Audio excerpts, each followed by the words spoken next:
guys, welcome back to my new vlogging today here. I hope you guys having a fantastic day. आज हम दिखाने जा रहे हैं एक नया जगह, देख सकते हो विवेसवाड़ा इंडस्ट्रियल टेक्नो। पहले टिकट लेते फिर बाद में क्लोज है 5:30 बजे। ये जो है ना entry free for children up to 5 years for maintenance इतना है। फ्री टिकट, एक टिकट चाहिए। देखो गूगल पे के लिए इस तरफ से किया जाता है। एक टिकट एक टिकट रुको हैं एक सेकंड। ये मतलब वहाँ पे नहीं हो पाया क्योंकि एक्चुअली वो कैश के लिए और या फिर क्रेडिट कार्ड के लिए, यहाँ पे गूगल पे के लिए डिजिटल मोड कर सकते हो। ठीक है, रेवोल्यूशन लिया, वो सारी चीज़ें हैं। ठीक है, तो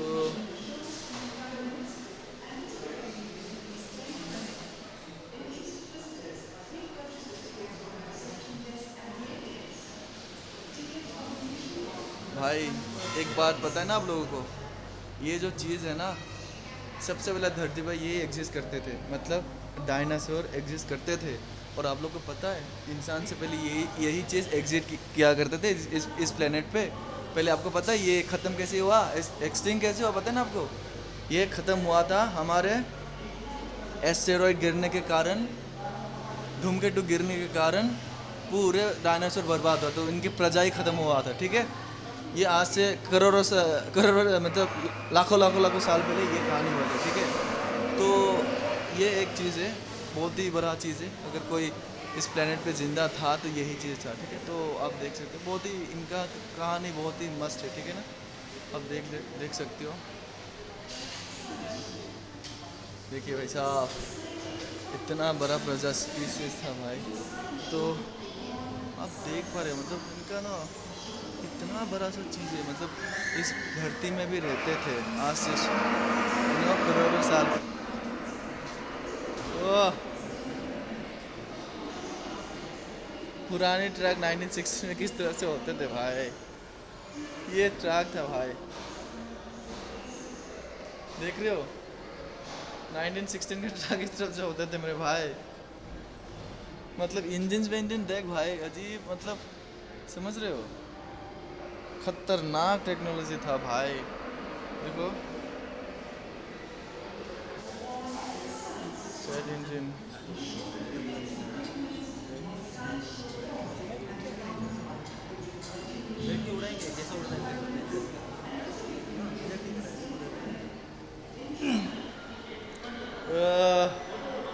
स्पेस टेक्नोलॉजी में घुसते भाई, जीरो ग्रेविटी में आते। ठीक है, पता ये कौन है? Rakesh Sharma, the first Indian in space. मैंने आपको बताया था, याद है?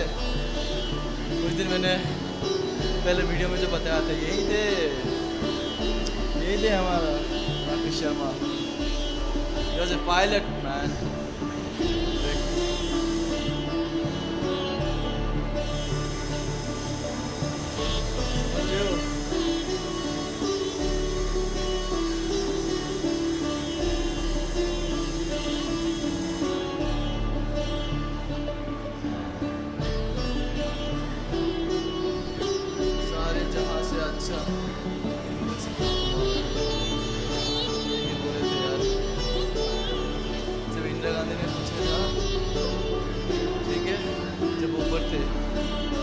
भारत कैसे लगता है, जो उन्होंने बताया था सारे जहाँ से अच्छा हिंदुस्तान हमारा करके ये बता ये है।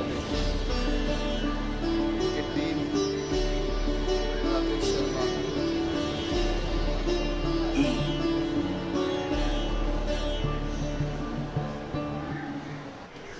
ठीक है, तो भाई एटमॉस्फेयर तो हम बचपन में पढ़े थे, राइट? तो ये जो एटमॉस्फेयर है ट्रोपोस्फेयर, ठीक है, जो आप लोगों को तो पता ही होंगे कि हमारी धरती पे एटमॉस्फेयर होता है, एक लेयर्स होता है। ठीक है, एक लेयर पहले, जैसे ट्रोपोस्फेयर, स्ट्रेटोस्फेयर, मेसोस्फेयर, इनोस्फेयर। ठीक है, तो कहाँ पे उड़ान भर सकते हैं हम लोग उड़ान भर सकते हैं ट्रोपोस्फेयर पे। मतलब माउंट एवरेस्ट जितना ऊंचा है उससे भी ज़्यादा हम लोग उड़ते हैं। ठीक है, मतलब करीबन कितना होगा ये 3900 किलोमीटर। ठीक है, 3900 किलोमीटर, हाँ 3900 किलोमीटर, इससे भी चाहे हम लोग उड़ सकते हैं। ठीक होगा, ठीक है। इस ट्रोपोस्फेयर से अगर बाहर चले गए ना तो ये इसका जो एयरप्लेन का जो हिस्सा है ना सरफेस वो मतलब जल बल जाएंगे, मतलब इनका इस पैरामीटर इस हिसाब से। और स्ट्रेटोस्फेयर में देखो वेदर बैलून उड़ान कर सकते हैं। उसके बाद मेसोस्फेयर में यहाँ पे मेटेओराइट्स गिरता है, ठीक है। और ये है उसके बाद हम लोग का जो स्पेस स्टेशन है ना, इंटरनेशनल स्पेस स्टेशन, देखो इंटरनेशनल स्पेस स्टेशन ये है हमारे धरती के सारा ऑर्बिट में, मतलब ऑर्बिट कर रहा है हर घंटों में, ठीक है। तो ये है ये जो है ना ISS इंटरनेशनल स्पेस स्टेशन, जिन्होंने पाँच देशों ने मिला के बनाया था। वहाँ पे है तुम्हारा सबसे पहले US है, फ्रांस है, जापान है और रशिया है, ठीक है। चाइना नहीं है और कनाडा है शायद, ठीक है। इन 5 देश ने मिला के बनाया था इसको। तो यहाँ पे आप देख पा रहे हो स्पेस शटल है ये, ठीक है। तो आप देख सकते हो रिमोट सेंसिंग, एक्सोस्फीयर, थर्मोस्फीयर। देखो ये जो स्फीयर होता है ना, आएंगे ना ऐसे वाइब्स रहेंगे कि जैसे कि आपने एक लेबोरेटरी में आया, इसरो के लेबोरेटरी में, ठीक है। तो हमारे पास 2 है स्पेस लॉन्चिंग, एक सतीश धवन है एक, और एक उड़ीसा में भी है, ठीक है। ये कोस्टल एरिया की ज़रूरत होता है, आंध्र प्रदेश में है जो सतीश धवन। तो देखो श्रीहरिकोटा, ठीक है, यहाँ से हम लोग लॉन्च करते सारे हमारे देन एंड देयर पानी में जाके वो चीज़ें क्या हो सकते हैं, डैमेज हो सकते हैं। तो इसी के कारण इन लोग आसपास में कोई गांव नहीं होना चाहिए, कोई इंसान नहीं होना चाहिए, ठीक है। ये सब कुछ नहीं, मैंने आपको दिखा दिया हूँ शायद वो अगली वीडियो में। देखो ये सारे चीज़ें अलग अलग रॉकेट है। ऊपर में आपका जो काम ये PSLV है, तो लोग बैठते हैं उसी ऊपर के हिस्से में, जो ऊपर में देख रहे हो ना उस हिस्से में। बट वो सिस्टम होता है कि अगर लोग मैन भेजने के लिए किया जा रहा है किसी चीज़ों के लिए, लेकिन मोस्टली जो सिस्टमेटिक होता है ना वहाँ पे सैटेलाइट जो होता है ना, ये सारी चीज़ें निकल जाता है। उसके बाद सैटेलाइट आगे ये सब सारे पहुँचते पहुँचते खुल जाता है, ऊपर हिस्से में जो खुल जाके वो अपना सैटेलाइट है ना वो निकल जाता है, ठीक है। देखो अभी तक इतना मतलब 40 kg से पेलोड मतलब कुछ नहीं है। पेलोड का मतलब है वजन, जो वजन होता है ना वो वजन कितना सामान लेके जा सकता है। जैसे कि अभी ISS में जाके सामान भेजना होता है, इंटरनेशनल स्पेस स्टेशन पे खाने पीने के लिए सामान लेके जाता है, कभी पानी लेके जाता है, राइट। तो वो सब सारी चीज़ें, तो अभी हमारे पास 4000 पेलोड kg कैपेसिटी हमारी इंडियन इसरो से, ठीक है, कि सामान लेके जाके इंसान को भी लेके जा सकते हैं, ऊपर से सामान भी लेके जा सकते हैं। तो 4000 kg मतलब इनका आप माइलस्टोन देख रहे हो, कल्पना चावला, ठीक है।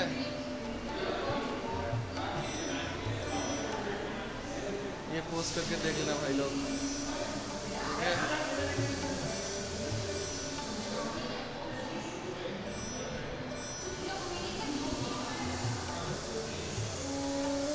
ये क्या है बताओ,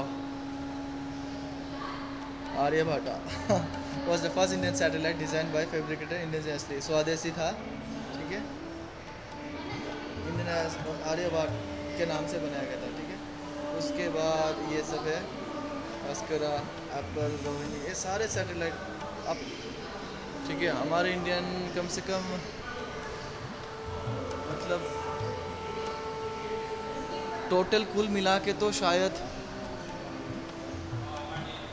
हमारे इंडिया ने कम से कम 10-25 से तक तो भेज चुके होंगे सैटेलाइट्स। वो भी अलग अलग सैटेलाइट्स होता है भाई।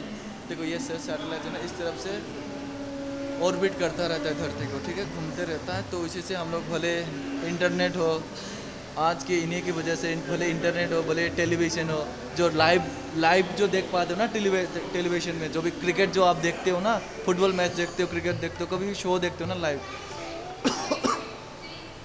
सैटेलाइट के वजह से ही आप लाइव देख सकते हो, ठीक है। तो ये सब सैटेलाइट्स है, ठीक है, ये सब ऑर्बिट्स में घूमता रहता है, ठीक है।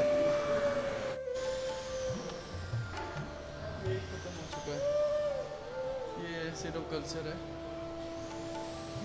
खाने पीने का सामान, हीलिंग, आयुर्वेदिक, महर्षि वैज्ञ। बताओ कौन है महर्षि, कमेंट में बताइएगा।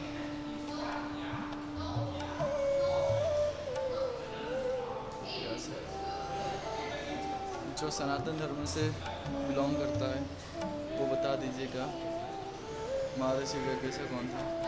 ये सब ancient healing tradition of India, ठीक है।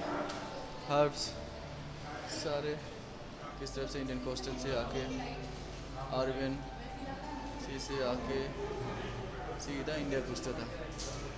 पोर्टुगीज से आते थे, फिर देखो आरबियंस, इंडियन ओशियन है ये, अरब से होके सीधा घुसता था इंडिया में, ठीक है। अरब से ये, और देखो कितना घुमा फिरा के आना पड़ता था, देखो, ठीक है। मेडिसिन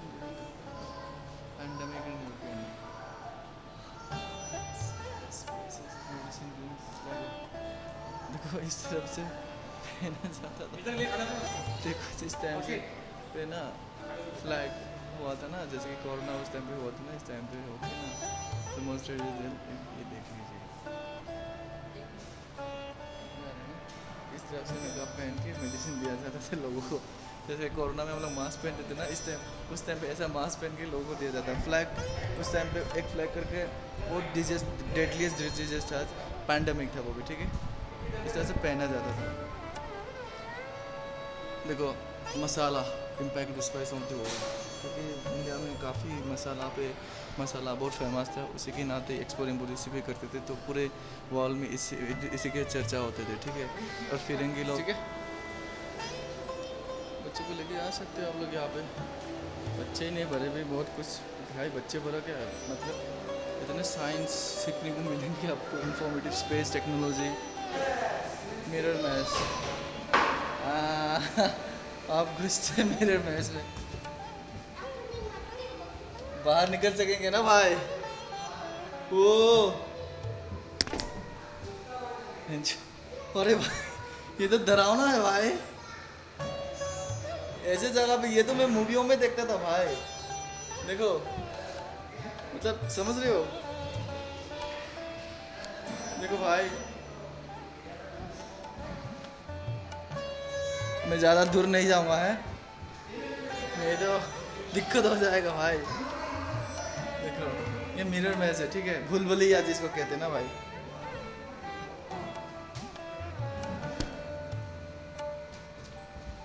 भाई साहब बहुत खतरनाक है भाई ये, सही में। एक बार घुस गया ना भाई,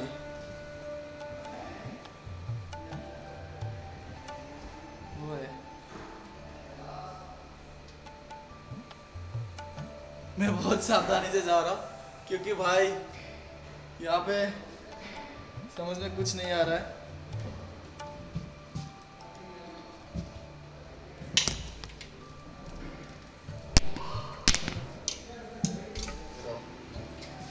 ठीक है, ये मिरर में से मतलब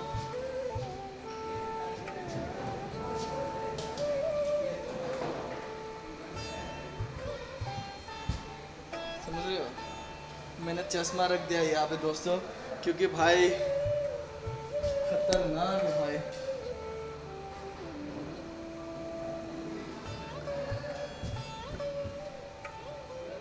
देखो खतरनाक है मिरर में, ठीक है। अंदर जाएंगे ना तो बाहर नहीं आ पाएंगे।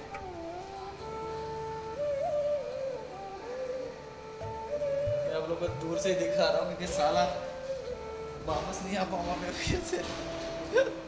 देख लीजिएगा, बहुत इंजॉय लगेंगे यहाँ पे, ठीक है। Oh, now it's coming. Now it's coming. Okay, 3, 2, 1, go.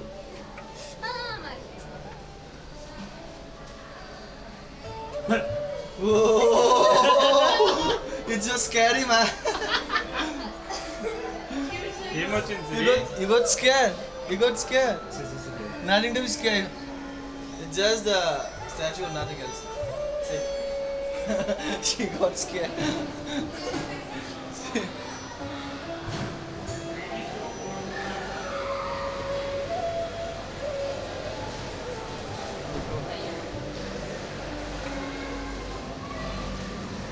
यहाँ पे the ball is rocket from the side to side में spiral. इधर आप कर सकते हो यहाँ पे एक्सपेरिमेंट। 60 रुपये से आप आराम से यहाँ पे उठ के तो स्विंग होगा अच्छे से बस।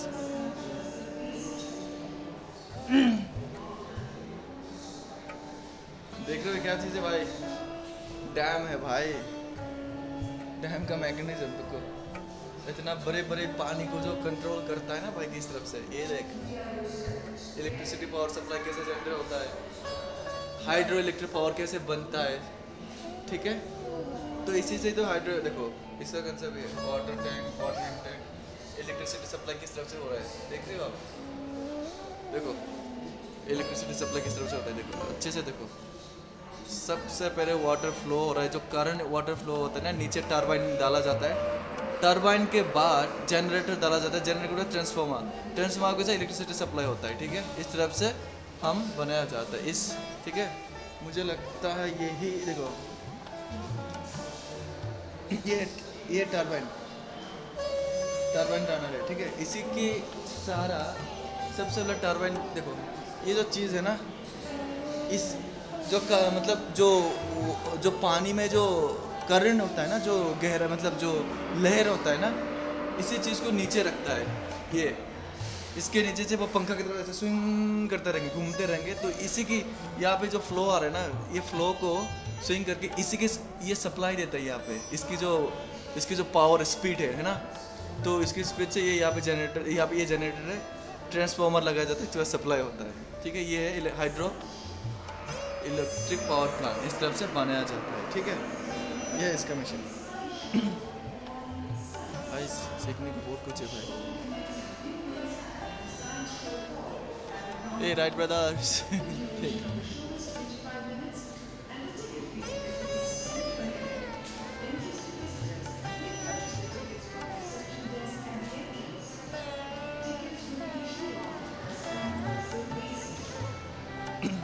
ये तो आ चुका है ऑलरेडी, ठीक है। मैन प्रोटेक्शन के लिए, एक्सीडेंट के लिए, ठीक है। जब एक्सीडेंट हो जाए तो कुछ ना हो, तो हाइब्रिड व्हीकल्स में ये इतना ज़्यादा डेवलपमेंट हो नहीं रहा है फिलहाल, बट आने वाले down the lines 5 years down the line it gonna be develop, because हमारे महान इंसान एलन मस्क ने कोशिश कर रहे हैं रोल आउट करने के लिए इंडिया में भी। वैसे अमेरिका में तो वेस्टर्न कंट्री में ज़्यादा मैक्सिमम यूज़ करते हैं, और उससे काफ़ी फ़ायदामंद भी है। जो हम लोग आज के समय में हम जो पेट्रोल यूज़ करते हैं ना, वो पेट्रोल ऐसे चीज़ है जो जब डिगिंग करेंगे, जब खोदेंगे तभी जाके मिलेंगे, राइट। बट और उससे और दूसरा नुकसान भी है ना यार, क्या बताओ, कार्बन डाइऑक्साइड राइट रिलीज ज़्यादा हो रहा है, राइट। इसीलिए उस चीज़ों की वजह से कार्बन इमिशन ज़्यादा हो रहा है, तो इसी की वजह से उससे इन्वायरमेंट में इम्पैक्ट ज़्यादा होता है। तो इसी के चक्कर में, और वो सब चीज़ें स्कार्सिटी भी है, उतना मिलते भी नहीं है, और सबसे बड़ी बात है इन्वायरमेंट को इम्पैक्ट करते हैं। सो इसीलिए क्या होता है ना